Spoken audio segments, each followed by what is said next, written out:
Hi everyone, welcome back to my channel real mom. और आज मैं आपके लिए लेकर आई हूँ टॉडलर लर्निंग फोल्डर। ये फोल्डर 2 साल से लेकर 4-4.5 साल तक के बच्चों के लिए बहुत यूज़फुल रहता है। इसमें आपको सब कुछ बेसिक्स भी बच्चे को सिखाने को मिलेंगे एंड साथ में आप एडिशनल लर्निंग शीट्स भी लगा सकते हो जो आपको लगता है कि आपको अपने बच्चे को सिखाना है। बट येस, आपको इसको 2-2.25 साल के बाद ही आप बच्चे के लिए बनाइए। पहले आप बना सकते हो, बट ये ज़्यादा यूज़फुल तब रहेगा जब बच्चे चीज़ों से थोड़ा फेमिलियर हो जाते हैं, तो उनको इस फोल्डर को पढ़ने में या देखने में मज़ा भी आएगा और वो थोड़ा सा इसमें प्रैक्टिकली हैंड्स ऑन भी कर पाएंगे। जैसे कुछ लिखना है या कुछ मार्क करना है तो उस टाइप से उनको ज़्यादा इसमें एक्टिविटीज़ करने में मज़ा आएगा और पढ़ने में भी मज़ा आएगा। ये जो आप हमारा फोल्डर देख रहे हो, मैंने पूरा घर में ही कस्टमाइज़ करा है। अगर किसी भी रीज़न से आपको लगता है कि आप घर में इसको नहीं बना पाओगे या आपको टाइम नहीं है ड्यू टू एनी रीज़न, तो डिस्क्रिप्शन बॉक्स में आपको हमारा ईमेल आईडी मिल जाएगा। वहाँ जाकर आप हमें ईमेल कर सकते हैं, ईमेल ड्रॉप कर सकते हैं एज ग्रुप के लिए चाहिए और क्या क्या आपको क्राइटेरिया है, तो उसके अकॉर्डिंग आपको ये टॉडलर लर्निंग फोल्डर डिलीवर भी हो जाएगा अगर आपको ये पसंद आता है तो। सो स्टार्ट करते हैं टॉडलर लर्निंग फोल्डर। और यहाँ पे मेरे बेटे का नाम है समर्थ। देन सबसे पहले हमने इसमें लिखा है डेज इन अ वीक। तो इसमें हमने इसको बहुत कलरफुल बनाया है फोल्डर को, ताकि बच्चों को देखने में बहुत मज़ा आए। ब्लैक एंड वाइट फोल्डर नहीं बनाना है, कलरफुल फोल्डर बनाना है। इसमें हम नॉर्मली समझ के साथ क्या करते हैं, जैसे हम एक मार्कर लेते हैं और उसको पूछते हैं आज क्या डे है। जैसे आज मैं संडे को वीडियो बना रही हूँ तो उससे हम संडे को कट करवा देंगे एंड देन बाद में इसको वाइप करना होगा। सो इसका सबसे बड़ा मैजिक फोल्डर का यही है कि बच्चे इस फोल्डर को ख़राब नहीं कर सकते। अगर वो मार्कर से कुछ कर भी देते हैं, कुछ मार्किंग कुछ भी, तो वो आप क्लीन कर सकते हो। यहाँ पे हमने लिखा है how many days are there, 7 days are there and then आप बच्चे से देख देख के उससे रिपीट करवा सकते हो संडे, मंडे। और आप उससे पूछिए कि मंडे कहाँ लिखा है, ट्यूसडे कहाँ लिखा है। उससे बच्चे के माइंड में उनका जो स्पेल है, मतलब कैसे स्पेल करते हैं, वो भी उनके माइंड में कहीं ना कहीं इमेज बैठ जाती है कि फ्राइडे ऐसा दिखता है, यूजफुल रहता है। देन हम सेकंड चीज़ जो है हमारी वो है months in a year. Again आप बच्चे से पूछिए कौन सा मंथ चल रहा है। जैसे अभी मई चल रहा है और बाकी आप how many months are there, आप स्टार्टिंग से लेकर लास्ट तक उससे रीड करवा सकते हैं। जनवरी, फरवरी, मार्च, हर चीज़ को हमें बच्चे को विजुअलाइज कराना है, दिखाना है, वर्ड्स को भी दिखाना है। सिर्फ पिक्चर्स को दिखाना इंपॉर्टेंट नहीं होता, आपको बच्चों को वर्ड्स भी दिखाने चाहिए और फिर हम बच्चे को बता सकते हैं कि ये चीज़ें मेंशन है और आपको उसको रीड करना है।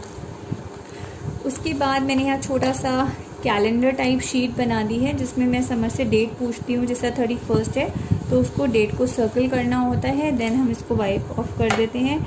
ये मैंने पेंसिल से अगेन इसीलिए लिखा है क्योंकि हर मंथ डेट की रोटेशन चेंज हो जाती है, तो ताकि मैं इसको दोबारा बना पाऊँ, मुझे शीट चेंज करनी ना पड़े। अगर आपको लगता है आप नई शीट बना लोगे तो आप इसको चाहो तो कलरफुल भी कर सकते हो डेट्स को।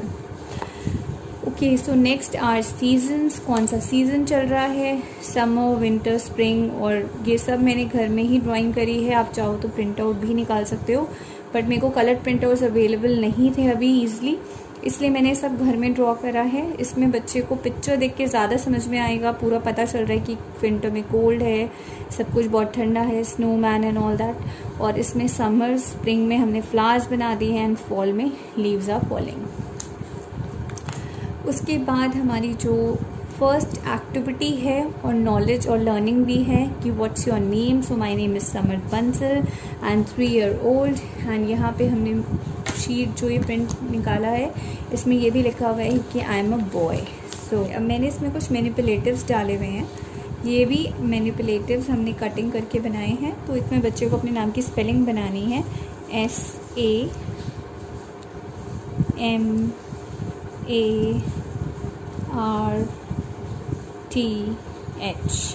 समर्थ, and then I am 3 year old। सबसे पहले बच्चे को किसी का भी नाम सिखाने से पहले या बताने से पहले बच्चे को अपने नाम पता होना चाहिए, अपने नाम का स्पेलिंग भी पता होना चाहिए।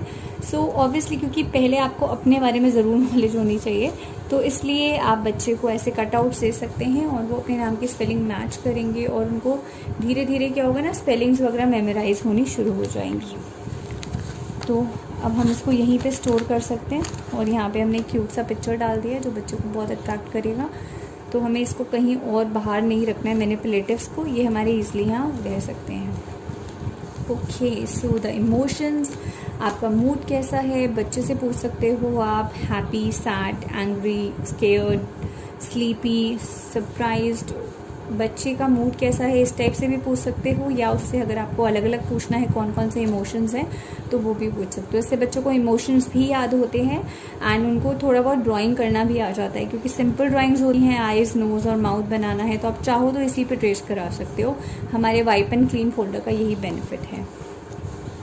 अब हम आ जाते हैं सबसे पहले फोनिक्स। बच्चे को ABCD सिखाने से पहले सबसे पहले फोनिक्स सिखाने चाहिए। समर्थ को हिंदी के वर्ड्स आते हैं, इसलिए मैंने हिंदी में भी फोनिक्स को मेंशन करा है, ताकि जब वो पढ़ता है तो उसको और अच्छे से मेमोराइज हो जाता है कि ए को ए कहना है और ई को ए कहना है। मुझे बहुत अच्छा आइडिया लगता है, इससे बच्चों को और ज़्यादा अच्छे से इमेज उनके माइंड में बिल्कुल छप जाती है। आप चाहो तो कैपिटल की जगह लोअर केस ABCD यूज़ कर सकते हो। मैंने कैपिटल में बना दिया था क्योंकि समर्थ को दोनों आते हैं, 3+ है वो, तो मुझे इतना कंसर्न नहीं था कि मैं कौन सा लोअर केस या अपर केस लिखूं। आप छोटे बच्चों के लिए बना रहे हो तो आप पहले लोअर केस में फोनिक्स लिखिए एंड देन आप अपर केस में सिंपल ABCD लिखिए। यहाँ पे जैसे मैंने ये अपर केस में ABCD लिखा है एंड देन यहाँ लोअर केस में मैंने ABCD लिखा है। मैं समर्थ से कभी भी कोई भी रीड करवा लेती हूँ। उसके बाद यहाँ मैंने एक वर्कशीट डाला है। ये वर्कशीट अगर आप 2-2.25 साल के बच्चों के लिए बना रहे हो तो आप छोड़ सकते हो, स्किप कर सकते हो। AB, उसके बाद उसको बताना है कि कौन सा अल्फ़ाबेट है। आप चाहो तो बच्चे से मार्कर से लिखवा सकते हो, CEF, इस टाइप से बच्चा लिख देगा एंड देन हम इसको क्लीन कर देंगे और हमारी शीट्स नई की नई है। सो इस टाइप से हम करा सकते हैं। देन हमारा नेक्स्ट आता है नंबर्स जो सबसे बेसिक हैं। तो ये शीट हर बच्चे की बुक में होनी चाहिए, चाहे वो 2 साल का हो या 2.25 साल का हो। ये सबसे हमारी बेसिक शीट्स हैं 1, 2, 3 की। इनको मैंने वर्ड्स में भी मेंशन करा है। अगर आप बच्चे के लिए पहली बार बना रहे हो, 2-2.25 साल का बच्चा है, आप वर्ड्स को हटा सकते हो, मेंशन भी कर दो, कोई प्रॉब्लम नहीं है, अगर बच्चा कंफ्यूज ना हो तो। इसके साथ हम मैनिपुलेटर्स कैसे यूज़ कर सकते हैं, जैसे आपके पास घर पे 1, 2, 3 कोई ना कोई हमारे पास ज़रूर होता है, तो आप बच्चे को बोलिए कि उसको मैच करके रखना है, लाइक 1 पे 1, 3 पे 3। तो इससे क्या होता है ना, जिन बच्चों को बहुत अच्छे से याद है उनके लिए बहुत इजी है, बट जो 2-2.25 साल के बच्चे होते हैं उनको जब वो मैच करके रखते हैं तो उनको और चीज़ें पक्की होती चली जाती हैं। कभी भी अगर 1-1.5 साल का बच्चा है और वो बहुत अच्छे से 1, 2, 3 लगा रहा है, उसको याद है, तो आप ये मत सोचिए कि अब हमें बंद कर देना है उसको सिखाना। छोटे बच्चों को रिवीजन की, बार बार सिखाने की बहुत ज़रूरत होती है, नहीं तो वो चीज़ों को भूल जाते हैं, क्योंकि हमें उनको रटाना नहीं है, हमें उनको किसी चीज़ को बिल्कुल ये नहीं कराना है कि बिल्कुल मगअप कराना है। हमें उनको उस चीज़ को उनके माइंड में लॉजिकली बिठाना है कि हाँ ये 3 ही होता है, ये 4 ही होता है। इसके साथ हम एक और गेम बच्चों के साथ खेल सकते हैं, जैसे यहाँ पे मैंने कुछ टाइल्स ली हैं, हम ये यूज़ कर सकते हैं कि आप इस पर 1 टाइल रखो। ये कितने हैं 2, तो you have to put 2 tiles, 1, 2। इस टाइप से आप कोई भी चीज़ यूज़ कर सकते हो, 1, 2, 3। सो आप बच्चों के साथ ऐसे भी इसमें खेल सकते हो, ये गेम टाइप बन जाएगा and they will really enjoy. यहाँ पे मैंने रिवर्स काउंटिंग मेंशन करी है क्योंकि समर्थ को मैं रिवर्स काउंटिंग सिखा रही हूँ। अगर आपको रिवर्स काउंटिंग मेंशन नहीं करनी है तो आप बिल्कुल स्किप कर सकते हैं, बट 3+ के लिए हम उनको रिवर्स काउंटिंग सिखा सकते हैं, बच्चे बड़ी जल्दी सीख लेते हैं। देन उसके बाद ये हमारी हैंड्स ऑन एक्टिविटी है नंबर्स की, जो मैंने अपनी एक पहले वीडियो में भी मेंशन करी थी, जहाँ हमने कुछ एक्टिविटीज़ बताई थी। अगर आपने नहीं देखी हैं तो ज़रूर देखें। यहाँ पे हमें बच्चे को आइसक्रीम स्टिक्स लगाने को बोलना है, जैसे 1 आइसक्रीम है तो 1 स्टिक लगानी है, 2 आइसक्रीम है तो 1, 2। इससे बच्चे को काउंटिंग बहुत अच्छे से याद हो जाती है, काउंट करना आ जाता है और उनको ये चीज़ें बड़ा फ़न लगती हैं और फ़न में ही वो सीख भी जाते हैं चीज़ों को। ओके, सो अब हम आ जाते हैं थोड़ा सा अपर लेवल काउंटिंग्स का 50 तक। अगेन आपको अपने बच्चे को अगर 50 तक आप पहुंच चुके हो तो शीट को रखिए, नहीं तो आप हटा सकते हो। 1 to 20 तक तो हम बच्चों को 3 इयर्स तक सिखा ही देते हैं। अगर उसके बाद आप 50 तक एक्सीड आपने बच्चे के साथ कर दिया है तो आप जा सकते हो, नहीं तो आप इस शीट को 1 to 20 तक ही रख सकते हो। ये मैंने प्रिंट आउट निकाल के ली थी शीट, बहुत अच्छा सा मुझे प्रिंट आउट मिल गया था, बट ये छोटा प्रिंट आउट है तो इसलिए आप जब भी कोई प्रिंट आउट निकालें तो उसका रेजोल्यूशन चेक कर लें ताकि वो फुल शीट आ जाए। So here we have the worksheet. Again बच्चे को मिसिंग नंबर्स को बताना है। अगर बच्चे लिखते हैं तो वो लिख सकते हैं मिसिंग नंबर्स को, नहीं तो आपको वर्बली भी बता सकते हैं।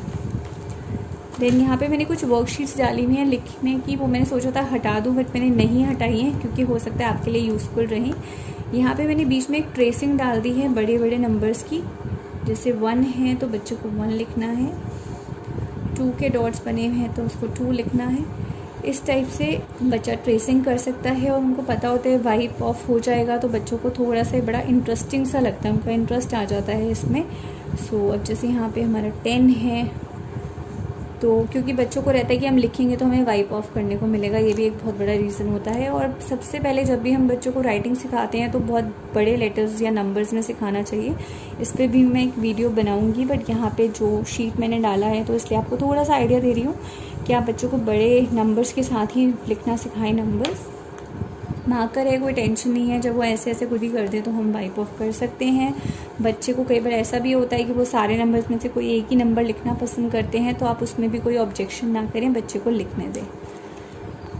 अब यहाँ पे बिफोर आफ्टर डाला है, आप बच्चे को बिफोर आफ्टर नंबर्स बता सकते हैं कि what comes after 1, what comes after 2, 3, 4 के बाद क्या आता है, 6, 7 के बाद क्या आता है, एंड देन।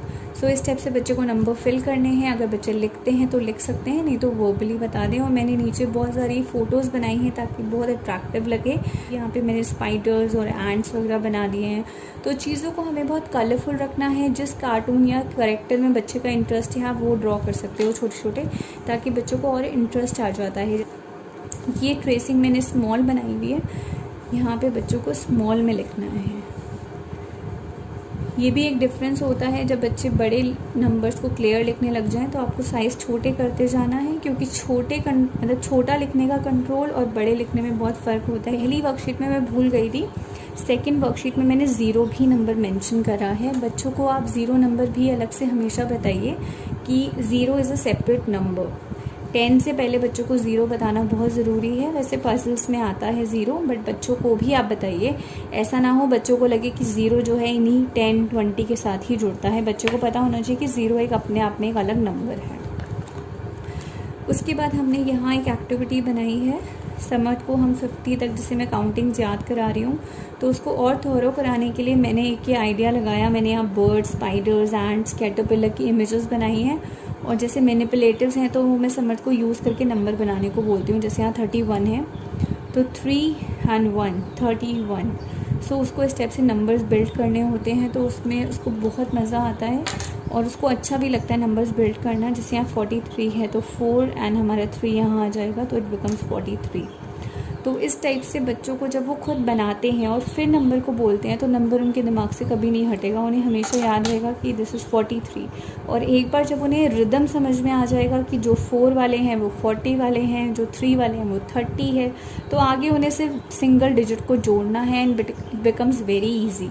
और बच्चे को आप जब भी काउंटिंग रिवाइज करा रहे हैं या याद करा रहे हैं तो ये भी ज़रूर मेंशन करें, 20, 30, 40, 50 इनको भी आप अलग से उन्हें ज़रूर बताएं। And then the most important is the Hindi board, जो मुझे बहुत पसंद है और मैंने इसकी इम्पोर्टेंस आपको पहले भी बताई है। आप बिल्कुल इसको मेंशन कर सकते हैं। अगर आपने वो वीडियो चेक नहीं करा है तो ज़रूर करें। स्पीच डेवलपमेंट में बच्चों को स्पीच क्लियर करने में हिंदी बहुत हेल्प करती है, इसलिए हमने यहाँ पे स्वर और व्यंजन दोनों मेंशन करे हैं। अब हम आ जाते हैं अपने बर्ड्स पे। यहाँ पे बर्ड्स, एनिमल्स आगे जितने भी आएंगे मैंने उसके बहुत ज़्यादा नंबर्स में वैरायटी रखी है फ़ोटोज़ की, क्योंकि समर्थ 3+ है, उसको हम सारे एनिमल्स, बर्ड्स सब बताते हैं और उसका इंटरेस्ट बहुत रहता है। अगर आप बच्चे के लिए पहली बार फोल्डर बना रहे हो तो आप सिर्फ 5-6 ही मेंशन कर सकते हो, आपको ज़्यादा मेंशन करने की ज़रूरत नहीं है छोटे बच्चों के लिए। जैसे यहाँ पे मैंने एक पेंगुइन, मैनिपुलेटिव इसमें मैंने ज़्यादा नहीं रखे क्योंकि समर्थ को याद है इसलिए हमने नहीं रखा, बट आइडियली आपको मैनिपुलेटिव जैसे बनाने हैं। जैसे पेंगुइन की इमेज मैंने एक ली है तो इसको बच्चे को पेंगुइन से मैच करके रखना है। तो इससे क्या होगा, बच्चों को जो बर्ड्स याद नहीं है, आपने कहा penguin, keep it on penguin, तो बच्चा अच्छे से मैच करेगा इमेज को तब रखेगा, तो इससे उसको बर्ड्स वगैरह की इमेजेस बहुत जल्दी याद हो जाएंगी। जैसे यहाँ पे सेम हमने हमिंग बर्ड की कटिंग दी है, तो अब बच्चे को हमिंग बर्ड को हमिंग बर्ड पे मैच करना है। Then pets and farm same, जैसे यहाँ पे हमारे पास कैट है, डॉग है और काऊ है, रैबिट है, तो कैट को बच्चे को कैट पे रखना है, रैबिट को रैबिट पे रखना है। कैट अभी जैसे रैबिट उस दिन हमने उसको दिया तो रैबिट की इमेज अलग है, यहाँ अलग है। उसको वैसे रैबिट पता है पर उसने 20 सेकेंड्स लिए, पूरा नज़र घुमाई एंड देन रैबिट को ढूंढ के यहाँ रखा, तो बच्चे को इससे चीज़ें बहुत अच्छे से याद हो जाती हैं। ये सारे हमारे फार्म एनिमल्स हैं। ये शीट यहाँ पे गलत आ गया card, then wild animal, same zebra को आपको ज़ीब्रा पे रखना है, लायन को लायन पे। जब हम आपके लिए फोल्डर प्रोवाइड करेंगे तो उसमें जितनी भी आपको फ़ोटोज़ मिलेंगी सबके साथ मैनिपुलेटिव्स आएंगे। जैसे ज़ीब्रा है तो ज़ीब्रा को ज़ीब्रा पे रखना है। ये मैंने उसके गेम्स के अंदर से निकाले हैं, क्योंकि जैसे मैंने कहा मुझे मैनिपुलेटिव्स की ज़रूरत नहीं थी, इसलिए मैंने एक बार आपको सैम्पल दिखाने के लिए इनको बनाया है। देन बेबीज़ जो होते हैं एनिमल्स के, यहाँ डकलिंग की हमने कटिंग रखी हुई है, वो आपको डकलिंग पे लगानी है इस टाइप से। देन सी एनिमल्स, डॉल्फिन की कटिंग मैंने एक रखी हुई है मैनिपुलेटिव, जैसे बच्चे को डॉल्फिन पे मैच करनी है। देन इंसेक्ट्स की मेरे पास कोई मैनिपुलेटिव मुझे नहीं मिल रहा था, तो मैंने उसका एक कार्ड रखा हुआ है, वो बस यहाँ से मैच करता है कि बटरफ्लाई यहाँ पे है, यहाँ पे है। क्योंकि मुझे इतना मैनिपुलेटिव्स की उसके लिए नहीं ज़रूरत है, इसलिए मैंने नहीं बनाए हैं। ये उसकी कुछ बुकलेट्स हैं, इनमें से भी आप मैनिपुलेटिव्स बना सकते हो। ये मैंने आपको दिखाने के लिए, जैसे आप ऐसे कट एंड पेस्ट की बुकलेट्स या चार्ट पेपर्स खरीद सकते हो। एक को आप शीट पे लगा दीजिए और एक को आप थिक करके उनका मैनिपुलेटिव्स बना सकते हो, चाहो तो लैमिनेट भी करा सकते हो। सो हमारी जैसे कि ये फोल्डर में हमारे काफ़ी शीट्स हैं और काफ़ी लर्निंग मैटर है बच्चों के लिए आगे, और तो इसलिए अभी हम इस फोल्डर को मैं आपको पार्ट 1 में यहीं तक दिखाऊंगी, और पार्ट 2 वीडियो जो आएगी उसमें मैं आपको दिखाती हूँ कि आगे मैंने और क्या क्या चीज़ें इसमें लर्निंग की डाली है बच्चों के लिए। आई होप कि अभी तक मैंने आपको जितनी भी शीट्स दिखाई हैं आपको पसंद आई होंगी, और अगर आपको बिल्कुल भी ऐसा लगता है कि हाँ कुछ इसमें यूज़फुल है, कुछ बच्चों को सीखने वाला है, तो आप घर पे बिल्कुल बनाएं। और ड्यू टू एनी रीज़न नहीं बना पा रहे हैं तो आप हमें ईमेल ड्रॉप कर सकते हैं। हमारे चैनल से आपको पूरी हेल्प मिलेगी कि हम आपको ऐसे फ़ोल्डर्स प्रोवाइड कर सकें। लॉकडाउन है फिर भी हम कोशिश करेंगे कि विद इन इंडिया हम आपको ये फ़ोल्डर्स डिलीवर करवा पाएँ, और पार्ट 2 देखने के बाद आप और अच्छे से डिसाइड कर पाएंगे। तो एक्सपेक्ट करते हैं कि आपको ये फोल्डर पसंद आया होगा, बहुत मेहनत से बनाया है मैंने। सो प्लीज़ वीडियो को लाइक करें और शेयर ज़रूर करें, और हमारे चैनल को सब्सक्राइब करें, ताकि आगे जो भी वीडियोज़ आएँ वो आपके सामने हों और आप उनको देख सकें और आपके लिए यूज़फुल रहें। और अगर आपको लगता है इसमें कुछ मिसिंग है, अभी तो मैंने पार्ट 1 ही दिखाया है, पार्ट 2 के बाद ज़रूर बताइएगा अगर आपको लगता है कुछ मिसिंग है, कुछ और ऐड होना चाहिए था, तो मैं भी इस फोल्डर में ज़रूर ऐड करूँगी। Stay home, stay safe, thank you, bye.